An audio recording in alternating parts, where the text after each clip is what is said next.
Hello friends, welcome to my YouTube channel. दोस्तों, साथ है आपसे अपने पसंदीदा चैनल प्रीतम भोजपुरी न्यूज़ में।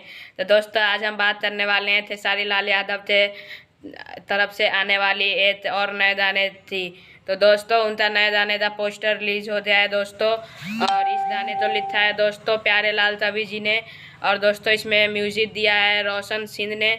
और इसे गाया है दोस्तों खेसारी लाल यादव, सुपरस्टार खेसारी लाल यादव ने, दबंग स्टार खेसारी लाल यादव ने। दोस्तों तो यह गाना का नाम और पोस्टर आप देखे दे तो बहुत ही खुशी होगी दोस्तों। और इस गाने का नाम है आरती में थाड़ा बाड़ी।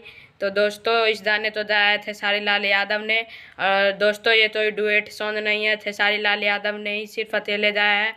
और दोस्तों बता दें, इसे रिलीज़ किया जाएगा दोस्तों PRA फिल्म से। तो दोस्तों, PRA फिल्म से जिसने सब्सक्राइब नहीं किया वो सब्सक्राइब कर ले PRA फिल्म्स। तो उस पर भी खेसारी लाल यादव के गाने आते रहते हैं दोस्तों।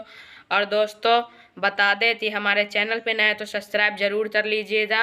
और दोस्तों, सब्सक्राइब करने के साथ आप हमारे स्क्रीन पर एक पोस्टर देख सकते हैं, जिस पोस्टर में अवतारी आरती में थारावाड़ी दोस्तों।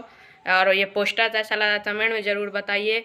और चैनल पे नए हैं तो सब्सक्राइब कर दीजिए, बेल आइकन दबाना ना भूलें ताकि हमारी हर वीडियो की लेटेस्ट अपडेट सबसे पहले, सबसे तेज, सबसे फास्ट आप तक पहुँचे। और वीडियो तो लाइक कर दीजिएगा, चैनल पे बोला ना सब्सक्राइब कर दीजिएगा। जय हिंद, जय भारत।